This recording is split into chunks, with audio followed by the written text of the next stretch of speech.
एकीकडे शिवसेना हे पक्षाचं नाव आणि पक्षाचं धनुष्यबाण हे पक्षचिन्ह एकनाथ शिंदेंना देण्याचा निर्णय केंद्रीय निवडणूक आयोगानं घेतलेला आहे। दुसरीकडे ठाकरे गटानं केंद्रीय निवडणूक आयोगाच्या या निर्णयाविरोधात सुप्रीम कोर्टामध्ये धाव घेतलेली आहे। अर्थातच आपलंही म्हणणं यावर ऐकून घेतलं जावं यासाठी एकनाथ शिंदेंनीही सुप्रीम कोर्टामध्ये कॅव्हेट दाखल केलेला आहे। या सगळ्या गोष्टी आहेत सुप्रीम कोर्टातल्या। अद्याप याच्यावर सुप्रीम कोर्टाचा निर्णय येणं बाकी आहे। पण त्याआधीच विधिमंडळामध्ये असलेलं शिवसेना पक्षाचं कार्यालय याच्यावर एकनाथ शिंदेंनी दावा ठोकलेला आहे। त्यांच्या काही आमदारांनी आजच त्याचा ताबा मिळवलेला आहे। या सगळ्या परिस्थिती घडता आहेत तोवरच फेब्रुवारी 27 ला राज्याचं अर्थसंकल्पीय अधिवेशन येऊ घातलेलं आहे। आता या अर्थसंकल्पीय अधिवेशनामध्ये नेमक्या कोणत्या गोष्टी घडू शकतात जेव्हा अशा पद्धतीनं शिवसेना हे पक्षाचं नाव आणि चिन्ह एकनाथ शिंदेंना मिळालेलं आहे तेव्हा त्याचबरोबर व्हीप कोणाचा लागू होणार, तसंच विधिमंडळातल्या कुठल्या आणखीन गोष्टींवर एकनाथ शिंदे दावा ठोकू शकतात, या सगळ्या गोष्टींची माहिती आपण घेणार आहोत विधिमंडळाचे माजी सचिव अनंत कळसे यांच्याकडनं। सर नमस्कार। सर माझा पहिला प्रश्न हाच आहे की विधिमंडळामध्ये आज ज्या पद्धतीनं विधिमंडळाच्या त्या इमारतीमधलं शिवसेना पक्षाचं कार्यालय याच्यावर एकनाथ शिंदेंच्या आमदारांनी दावा ठोकलेला आहे। अर्थात शिवसेना हे पक्ष आणि चिन्ह त्यांना मिळाल्यानंतर त्यांनी हा दावा ठोकलेला आहे। पण विधिमंडळाच्या नियमानुसार ही गोष्ट आहे का? नाही, यामध्ये विधिमंडळाच्या परिसरामध्ये आणि विधिमंडळाच्या कामकाजावर संपूर्णपणे नियंत्रण विधानसभेचे अध्यक्ष आणि विधान परिषदेचे सभापती यांचं असतं। आता विधिमंडळाच्या पक्ष कार्यालयावर दावा ठोकणं किंवा त्यावर क्लेम सांगणं हा संपूर्ण अधिकार जो आहे हे दोन्ही पीठासीन अधिकारी आहेत आमचे विधानसभेचे अध्यक्ष आणि विधान परिषदेच्या सभापती यांचा आहे आणि त्यांचा निर्णय विधानसभेच्या बाबतीत अंतिम असतो। आता हा क्लेम त्यांनी केलेला आहे, कदाचित अध्यक्षांना त्यांनी पत्र दिलेलं असावं की बाबा आम्हाला इलेक्शन कमिशननी मान्यता दिलेली आहे, चिन्ह दिलेलं आहे, पक्षाचं नाव दिलेलं आहे, त्याच्यामुळे विधिमंडळात जे शिवसेनेचं कार्यालय आहे ते आमच्या स्वाधीन करण्यात यावं, कदाचित असा पत्रव्यवहारसुद्धा केला असावा। आता पुढे माननीय अध्यक्ष त्यावर काय निर्णय घेतील हे सर्वात महत्त्वाचं आहे त्यामध्ये विधिमंडळामध्ये। शिंदे गटातल्या आमदारांचं असं म्हणणं आहे की त्यांचे मुख्य नेते आहेत विधिमंडळातले गटनेते भरत गोगावले, त्यांनी असं म्हटलंय की आम्ही अध्यक्षांना पत्र दिलेलं आहे। पण हे पत्र दिल्यानंतरची प्रोसिजर कशा पद्धतीनं असते हे तुमच्याकडनं जाणून घ्यायला आवडेल। नाही, माननीय अध्यक्षांना अधिकार आहे की जे मान्यताप्राप्त पक्ष आहे, म्हणजे मान्यताप्राप्त पक्ष म्हणजे विधिमंडळामध्ये ज्यांचा कोरमचा आकडा ते पूर्ण करतात, 29 सदस्यांपेक्षा जास्त संख्या विधानसभेमध्ये ज्यांची असते, असे जे मान्यताप्राप्त पक्ष आहे त्यांना विशेषतः राष्ट्रीय पातळीवर राज्य पातळीवर त्यांना जागा देण्याचे नियम विधानसभेमध्ये आहे आणि हे संपूर्ण अधिकार अध्यक्षांचे आहेत। अध्यक्ष त्यामध्ये तपासून घेतात की किती सदस्य कुठल्या पक्षाचे आहे आणि त्या पक्षाच्या सदस्य संख्येप्रमाणे मग त्याला तेवढा एरिया, स्क्वेअर फीट एरिया हे देण्यात येतो। या संदर्भातले विशेष असे निकष विधिमंडळात आहेत आणि या निकषाच्या आधारे आता काँग्रेस राष्ट्रीय पक्ष मान्यताप्राप्त पक्ष आहे, भाजपा हा राष्ट्रीय आणि मान्यताप्राप्त पक्ष आहे, त्यांची दालनं मोठी असतात। आता शिवसेना हा राज्य पातळीवरचा पक्ष आहे, शेकाप हा राज्य पातळीवरचा पक्ष आहे, यांची दालनं थोडी लहान असतात। आता यांना किती जागा द्याव्या हे माननीय अध्यक्ष त्यांच्या निकषाप्रमाणे ठरवतात आणि त्याप्रमाणे त्यांना दालनं आणि सर्व सोयी सवलती दिल्या जातात। हा अध्यक्षांचा प्रश्न आहे। अगदी थोड्या वेळापूर्वी तुम्ही उल्लेख केला होता की विधान परिषदेचे सभापती सुद्धा या निर्णयामध्ये सहभागी असतात। सध्या विधान परिषदेला सभापती नाहीत, उपसभापती आहेत। अशा परिस्थितीमध्ये आणि कुठली प्रोसिजर फॉलो केली जाते, फक्त एका पत्राच्या माध्यमातून की त्यासाठी काही परवानग्या, काही इतर जी प्रोसिजर आहे ती सुद्धा करावी लागते? नाही, पत्राच्या माध्यमातून आणि पत्रासोबत मग सगळ्या सदस्यांची नावं, त्यांच्या सह्या आणि या सदस्यांचा आम्हाला त्या गटनेत्याला किंवा मुख्य नेत्याला पाठिंबा आहे असं एक अशा अर्थाचं पत्र दिलं जातं आणि आमचा पक्षाला सर्वात जास्त जागा आहे, मान्यताप्राप्त पक्ष आहे, तर आम्हाला मोठं दालन देण्यात यावं ही सुद्धा सगळी मागणी केली जाते आणि या मागणीच्या आधारे लेखी मागणी असती आणि माननीय अध्यक्ष त्याची खात्री करून घेतात आणि त्यानंतरच मग या संदर्भात पुढील निर्णय घेतला जातो। पण सर्वसाधारण संकेत आणि प्रथेप्रमाणे विधानसभेच्या बाबतीत माननीय अध्यक्ष निर्णय घेतात आणि विधान परिषदेच्या बाबतीत माननीय सभापती निर्णय घेतात असे एक संकेत आहे आणि हे एक अंडरस्टँडिंग आहे अध्यक्ष आणि सभापतीमध्ये। पण एकंदरीत हे आहे की दोन्ही जे आहेत विधानसभेचे अध्यक्ष, विधान परिषदेचे सभापती यांचे दोघांचंही नियंत्रण विधानमंडळ परिसरावर असतं, त्या संपूर्ण इमारतीवर असतं. जर अध्यक्षांना परवानगी द्यायची असेल तर ती लेखी दिली जाते की कशा पद्धतीनं दिली जाते? नाही, परवानगी निश्चित दिली जाते आणि पक्षप्रमुख सॉरी पक्ष नेत्याला पाठवलं जातं, प्रतोदाला पाठवलं जातं. ज्यांनी मागणी केली असेल ते लेखी स्वरूपात दिलं जातं आणि त्याच्यामध्ये इव्हन हे सुद्धा सभागृहामध्ये सुद्धा कुठल्या सीट्स आसनं त्यांना अलॉट करायची याची सुद्धा कार्यपद्धती विधिमंडळात आहे. जसं विधानसभेत आहेत किंवा विधान परिषदेमध्ये आहे, कोणत्या आसनं कुठल्या पक्षाला द्यायचे हा संपूर्ण अधिकार माननीय अध्यक्ष आणि माननीय सभापतीचा असतो. आणखीन एक मुद्दा येतो, तो म्हणजे आपण जर पाहिलं असेल तर सुप्रीम कोर्टामध्ये जी केस आहे त्याच्यामध्ये सुद्धा कालावधी जो आहे त्याच्यावरनं बराचसा वाद होताना आपण पाहायला मिळतोय. तर अशी परवानगी घेण्यासाठी किंवा पत्र दिल्यानंतर परवानगी मिळवण्यासाठी असा काही कालावधी असतो का निश्चित केलेला नियमानुसार? नाही, यामध्ये असं विशिष्ट असा कालावधी नसतो. कारण सर्वोच्च न्यायालय, उच्च न्यायालयामध्ये एखादं प्रकरण गेल्यानंतर ते कधी निकालात काढायचं, कशा त्याच्यामध्ये हिअरिंग घ्यायच्या, सुनावण्या घ्यायच्या, आर्ग्युमेंट किती करायचे, हे संपूर्ण डिस्क्रिशन जे आहे हे सर्वोच्च न्यायालय किंवा उच्च न्यायालयाचं असतं. त्याच धर्तीवर माननीय अध्यक्ष हे सुद्धा एक ट्रिब्युनल आहे, क्वाझी ज्युडिशियल अथॉरिटी आहे आणि ही कॉन्स्टिट्युशनल अथॉरिटी आहे.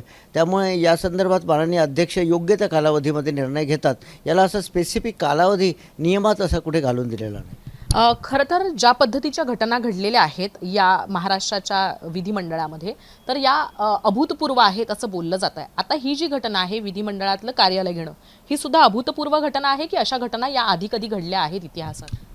भूतपूर्व असं काही म्हणता येणार नाही. पूर्वीसुद्धा काँग्रेस पक्षामध्ये स्प्लिट झालं होतं. जनता पक्षामध्ये सुद्धा त्याच्यामध्ये जनता पार्टी म्हणजे दुहेरी निष्ठेच्या मुद्द्यावरून ते स्प्लिट पडली होती. हा अभूतपूर्व वगैरे नाही आहे. दालनावर दावे प्रतिदावे केले जातात. तरी हा काही पहिलाच प्रसंग नाही आहे. महाराष्ट्राच्या विधिमंडळामध्ये पहिला प्रसंग नाही. पूर्वीसुद्धा असे प्रकार घडलेले आहेत. सर, आता थोडंसं म्हणजे येऊ घातलेल्या अधिवेशनाकडे वळते आहे. 27 फेब्रुवारीला हे अधिवेशन होणार आहे. आता याच्यामध्ये लोकांना प्रश्न आहे तो म्हणजे की विधिमंडळामध्ये आत्ता सध्या ठाकरेंचा पक्ष हा मान्यताप्राप्त पक्ष आहे की नाही, हे कसं धरलं जाईल, कशा पद्धतीनं धरलं जाईल? खरं म्हणजे इतके क्लमझी प्रश्न झालेले आहेत. माझं स्पष्ट मत आहे याच्यामध्ये की सर्वोच्च न्यायालयाने तातडीने याच्यावर निर्णय घेणं अपेक्षित आहे. कारण सगळेच प्रश्न सर्वोच्च न्यायालयाच्या खंडपीठापुढे प्रलंबित आहे. आदरणीय धनंजय चंद्रचूड साहेबांच्या खंडपीठापुढे 7-8 पिटिशन्स पेंडिंग आहे. आज परवाचा इलेक्शन कमिशनचा निर्णय तोसुद्धा कदाचित त्याच्यावरही अपील होऊ शकेल. तोसुद्धा निर्णय सुप्रीम कोर्टाला घ्यावा लागेल. आता हे सर्व प्रश्न जर न्यायालयाने लवकरात लवकर सोडवले तर याच्यामध्ये स्पष्टता येईल. कारण त्याच्यामध्ये इंटरप्रिटेशन आहे, 10व्या अनुसूचीचं इंटरप्रिटेशन करायचं आहे, अपात्रतेचा निर्णय घ्यायचा आहे, 2/3 मेजॉरिटीचा निर्णय घ्यायचा आहे. हे संपूर्ण जे गॅमट आहे हे सर्वोच्च न्यायालयाच्या निर्णयावर अवलंबून राहील असं वाटतं. त्याच्यामध्ये आता हा प्रश्न सबज्युडिस असल्यामुळे उद्या परवा त्याची सुनावणी आहे. याच्यामध्ये डेफिनेट असं मत व्यक्त करणं या घडीला तरी मला कठीण वाटतं.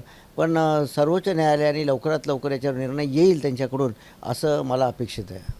खरं तर हाच मुद्दा म्हणजे सुप्रीम कोर्टाकडे सुद्धा गेलेला आहे. ठाकरे गट सुप्रीम कोर्टामध्ये गेलेला आहे आणि एकनाथ शिंदे यांनी सुद्धा म्हटलेलं आहे की आमचं म्हणणं ऐकून घ्यावं म्हणून त्यांनी कॅव्हेट दाखल केलेला आहे.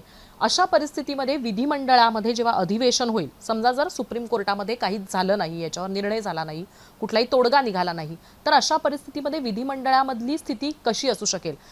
बसण्याची, त्याचबरोबर मग इतर ओळख म्हणून जी पक्षाची ओळख असते त्या पद्धतीची अधिकार अध्यक्षांचेच आहेत.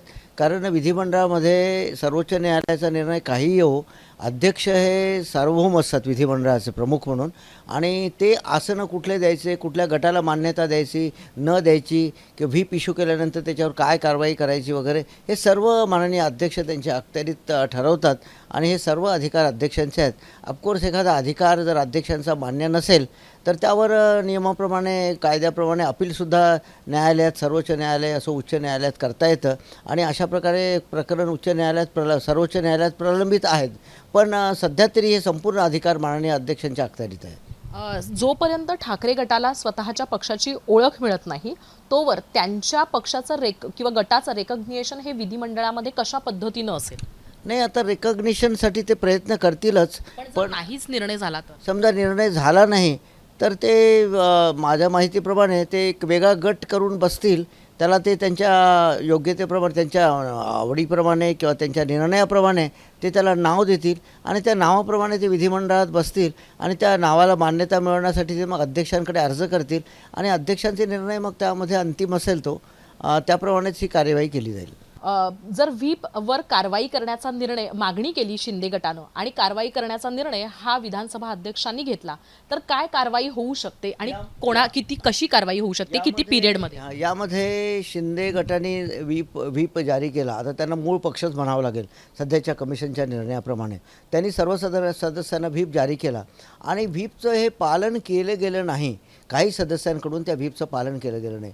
तर यामध्ये 10व्या अनुसूचीप्रमाणे व्हीपचं पालन न करण्याची कारणं त्यांनी त्यांच्याकडून मागवण्यात येतील आणि ती कारणं कन्व्हिन्सिंग नसेल तर तिथल्या प्रतोद मग हे व्हीप अपात्रतेच्या मुद्द्यावर त्या 10व्या अनुसूचीच्या आधारे ज्या सदस्यांनी व्हीप पाळला नाही त्यांच्याविरुद्ध अपात्रतेची नोटीस अध्यक्षांकडे देतील आणि त्या नोटिसीच्या आधारे माननीय अध्यक्ष मग हे क्वाझी ज्युडिशियल प्रोसिडिंग त्यांना नोटिसेस पाठवतील, कारणं मागवतील, कारणे दाखवा नोटिसेस देतील आणि या सर्वांचा विचार करून त्याची हिअरिंग लावतील आणि हिअरिंगच्या आधारे माननीय अध्यक्ष मग ते अपात्र आहेत 10व्या अनुसूचीच्या अंतर्गत व्हीप मोडल्याच्या कारणावरून की नाही, मग हे सगळं माननीय अध्यक्ष ठरवतील आणि तो निर्णयसुद्धा माननीय अध्यक्षांचा मग पुढे त्याला काय चॅलेंज करायचं, काय आव्हान द्यायचं हे मग त्या पक्षावर अवलंबून असतं. खरं जर अध्यक्षांनी अपात्र ठरवलं तर काय कारवाई होऊ शकते अपात्र झालेल्या या आमदारांवर? नाही, अपात्र ठरवले अध्यक्षांनी तर त्यांचं सदस्यत्व जातं, म्हणजे that is a disqualification so फार as 10th schedule is concern. ते डिस्क्वालिफाय होतात, मेंबरशिप त्यांची राहत नाही, मेंबरशिप त्यांची जाते पक्षाचा व्हीप डिफाय केल्याच्या कारणावरून. हे त्याचे कॉन्सिक्वेन्सेस आहे त्या पक्षाचे, म्हणजे त्या व्हीप डावलण्याचे. आणि अध्यक्षांनी त्यांना अपात्र ठरवले तर त्यांचं ते सदस्यत्व जातं, ते विधानसभेचे सदस्य किंवा विधान परिषदेचे सदस्य राहू शकणार नाही. म्हणजे आपण सामान्यांच्या भाषेत असं म्हणू शकतो का की त्यांची आमदारकी जाते? अगदी बरोबर आहे, त्यांची आमदारकी जाते. त्या दिवसापासून ज्या दिवशी तो आदेश माननीय अध्यक्ष इश्यू करतील त्या दिवसापासून त्यांची आमदारकी जाते, हा त्याचा अर्थ आहे. आणि ह्या डिस्क्वालिफिकेशन पासून वाचायचं असेल, आपली आमदारकी वाचवायची असेल किंवा आपलं जे काही सदस्यत्व आहे विधिमंडळाचं ते वाचवायचं असेल तर ठाकरे गटासमोर पर्याय काय?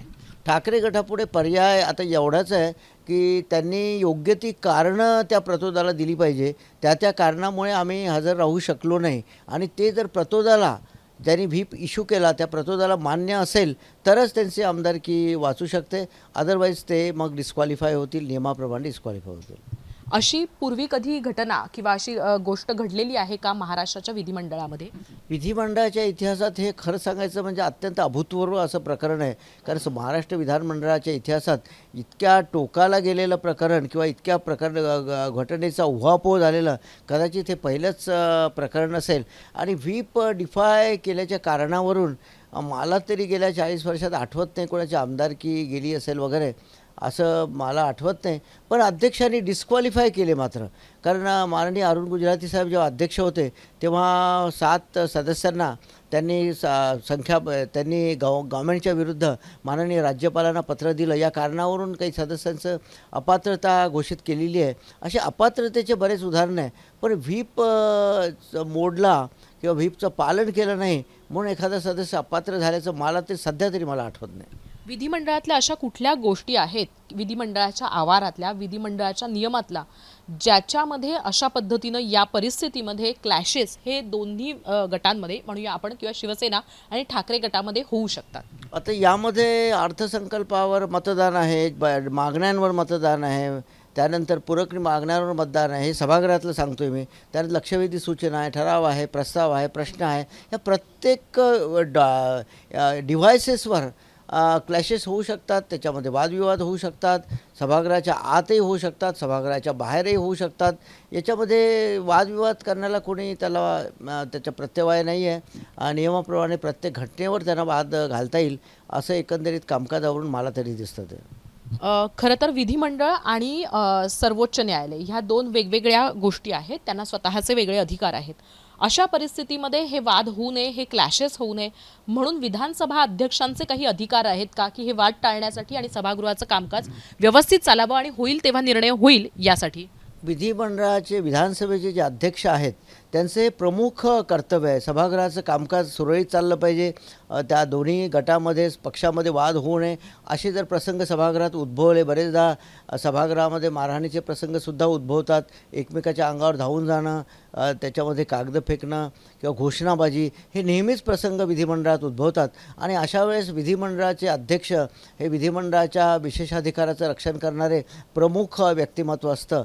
आणि त्यामुळे ते अशा प्रसंगी मला आठवतं की ते दोन्ही गटाच्या, दोन्ही पक्षाच्या, विविध पक्षाच्या नेत्यांना बोलवतात, गटनेत्यांना बोलवतात आपल्या दालनामध्ये. आणि तिथे मग असे समोपचाराने निर्णय होऊन तो एकमताचा निर्णय अंतिमतः सभागृहामध्ये जाहीर केला जातो. आणि बरेचदा असे प्रसंग घडतात आणि मग सुरळीतसुद्धा होतं. अध्यक्षांचा याच्यामध्ये रोल फार महत्त्वाचा असतो. समन्वयकाचा रोल अध्यक्षांचा, कोऑर्डिनेशनचा रोल अध्यक्षांचा असतो. आणि बरेचदा अध्यक्ष असा त्यांची ती भूमिका पार पाडतात आणि सभागृहाचं काम सुरळीत चालवण्यासाठी मदत करतात. एक शेवटचा प्रश्न आहे खरं तर. विधिमंडळातल्या ज्या काही म्हणजे जसं कार्यालय आहे तशा इतर कुठल्या अशा गोष्टी आहेत की ज्याच्यावर शिंदे गट दावा ठोकू शकतो विधिमंडळाशी निगडीत, आणि जो अधिकार असतो बोलण्याचा, पक्षाला मिळणारी जी वेळ असते, तर त्याचं विभाजन अशा परिस्थितीमध्ये कशा पद्धतीने होतं? निश्चितच त्यांच्याकडून मागणी केली जाईल शिंदे गटाकडून, कारण ते मूळ पक्ष म्हणून सध्या तरी आहे. त्यामुळे त्यांच्याकडून त्यांना जास्तीत जास्त वेळ प्रत्येक डिव्हायसेसवर अर्थसंकल्पाचं भाषण आहे, त्याला उत्तराचं भाषण असो, विधेयकावरचे भाषणं असो, पूरक मागण्या किंवा डिमांडवरचे भाषणं असो, याला जास्तीत जास्त वेळ त्यांना देण्यात यावा. प्रस्ताव असो, ठराव असेल, त्याच्यात वेळ देण्यात यावा अशी निश्चितच मागणी त्या गटाकडून, त्या पक्षाकडून केली जाईल. आणि या मागणीचा नियमाप्रमाणे निश्चितच माननीय अध्यक्ष विचार करतील. सुप्रीम कोर्टामध्ये केस आहे आणि विधिमंडळामध्ये म्हणजे अध्यक्षांचे स्वतःचे अधिकार आहेत. अशा परिस्थितीमध्ये सुप्रीम कोर्ट काही सांगू शकतं का? आदेश किंवा आपण म्हणू की मध्यस्थी किंवा अशा पद्धतीचे काही सुप्रीम कोर्टाचे अधिकार आहेत का? आणि अध्यक्षांचे अधिकार अशा परिस्थितीमध्ये काय असतील? नाही, नॉर्मली या दोन्ही बॉडीज, लेजिस्लेचर आणि एक्झिक्युटिव्ह आणि ज्युडिशरी, हे तीन जे शासनाचे अंग आहे, गव्हर्नमेंटचे अंग आहे, विधिमंडळ, न्यायपालिका आणि कार्यकारी मंडळ, यांचे अधिकार घटनेनेच ठरवून दिलेले आहेत. आणि यामध्ये घटनेच्या अंतर्गत राहून, घटनेने जेवढे त्यांना अधिकार दिलेले आहेत त्याच्या अंतर्गत राहूनच त्यांचे कार्य त्यांना करायचं आहे. त्याच्यामुळे सर्वोच्च न्यायालय विधिमंडळाच्या हक्कावर कधी गदा आणणार नाही किंवा विधिमंडळ सर्वोच्च न्यायालय किंवा उच्च न्यायालयाच्या बाबतीत काही असे वादग्रस्त विधाने करणार नाही. याच्यामध्ये संविधानामध्येच अशा तरतुदी दिलेल्या आहेत. कारण doctrine of separation of powers हा कॉन्स्टिट्यूशनचा बेसिक फीचर आहे, हे मूलभूत तत्त्व आहे. सेपरेशन ऑफ पॉवर्स म्हणजे तिन्ही विंग्स, लेजिस्लेचर, एक्झिक्युटिव्ह आणि ज्युडिशरी, त्यांनी त्यांच्या अधिकारामध्येच काम करायचं आहे. आणि घटनेला हेच अभिप्रेत आहे. केशवानंद भारतीचा खटला असो, गोलकनाथचा खटला असो, त्यामध्ये सर्वोच्च न्यायालयानेच असं घालून दिलेलं आहे की हे तिन्ही विंग आहे, यांनी त्यांच्या पातळीवर त्यांच्या अधिकारात आणि घटनेच्या अधिकारात राहून काम करायचं आहे. त्यामुळे सर्वोच्च न्यायालयाने विधिमंडळाच्या अधिकारावर किंवा विधिमंडळाचे सर्वोच्च न्यायालयाच्या अधिकारावर हस्तक्षेप करण्याचा प्रश्न उद्भवणार नाही. आणि हे कित्येक वर्षापासून असं घटनात्मक कार्य हे चाललेलं आहे. आणि यामध्ये घटनेमध्ये विवक्षित अशा तरतुदी आहे, 212 आहे, 121 आहे, 122 आहे. त्यामध्ये असं स्पष्ट म्हटलेलं आहे की विधिमंडळामध्ये सर्वोच्च न्यायालयाचे न्यायाधीश किंवा त्यांच्या कुठल्याही बाबीवर, सर्वोच्च न्यायालयाचे, उच्च न्यायालयाच्या न्यायाधीशांच्या बाबीवर चर्चा करता येणार नाही, असे स्पेसिफिक लिमिटेशन विधिमंडळाला घातलेले आहे. त्याचप्रमाणे विधिमंडळाचं कार्यवृत्त असो, विधिमंडळाचे अधिकारी असो, यांनासुद्धा त्यांचं कर्तव्य करत असताना, विधिमंडळाशी संबंधित कर्तव्य करत असताना त्यांना उच्च न्यायालय किंवा सर्वोच्च न्यायालयामध्ये कोणालाही त्यांच्या विरुद्ध जाण्याचा अधिकार नाही, अशासुद्धा तरतुदी घटनेमध्ये केलेल्या आहेत. म्हणजे इन शॉर्ट व्हीप हे मोठं अस्त्र सध्या एकनाथ शिंदे यांच्याकडे आहे आणि ठाकरेंच्या बाजूला काय आपण म्हणूयात की ती उणीवेची बाजू आहे किंवा कमतरतेची बाजू असू शकते आत्ताच्या या क्षणी आगामी विधिमंडळाच्या अधिवेशनाच्या वेळी. अगदी बरोबर आहे, आपलं म्हणणं अगदी बरोबर आहे. व्हीप ही अत्यंत जमेची बाजू आहे शिंदे साहेबांच्या गटाकडे. आणि व्हीप जारी केल्यानंतर त्याचे कॉन्सिक्वेन्सेस जे आहे ते लागू होईल न होईल हे पुढचे कॉन्सिक्वेन्सेस आहे, पण त्याचे आता फेस त्यांना करावं लागेल असं वाटतं. तर सुप्रीम कोर्टामध्ये हा वाद शिवसेना कोणाची आणि धनुष्यबाण कोणाचं यावर न्याय मागण्यासाठी ठाकरे गट जरी गेला तरी सुद्धा विधिमंडळाच्या अध्यक्षांचे अधिकार, विधिमंडळाचे नियम यानुसार सध्या तरी एकनाथ शिंदे यांची बाजू विधिमंडळामध्ये स्ट्रॉंग दिसते आहे आणि ठाकरेंना त्याच्यावर पर्याय शोधावा लागणार आहे असं दिसतं आहे. जवळजवळ ठाकरेंसमोर पर्याय नाही अशीच गोष्ट स्पष्ट होते. कॅमेरामन राजू रेवणकर सह मी हर्षदा परब, मुंबई तकसाठी.